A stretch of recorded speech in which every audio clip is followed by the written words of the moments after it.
আচ্ছা, আমার বাবা তোলটা খেতে এনেছে। কলকাতা?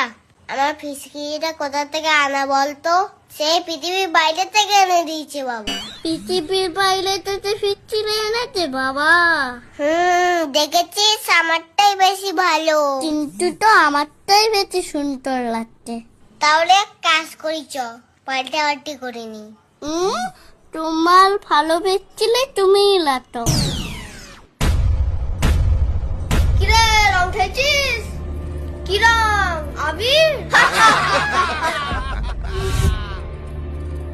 বাচ্চা মানুষ তোরা, আর বড় হলি না, সেই আবির নিয়ে খেলছি। দেখ, আমাদের রং খেলাটাই মাটি করে দিল। একদম ঠিক বলেছিস, পুটেদা আসার আর সময় পেল না। এই চল চল, আমরা আস্তে আস্তে কেটে পড়ি। হ্যাঁ তাই চল, নইলে ওরা ওদের মতোই আমাদের ভূত বানিয়ে দেবে। কিরে, রং মাখাতে তোরা আসবি নাকি আমরা যাবো? ভয় পেয়ে গেলি নাকি?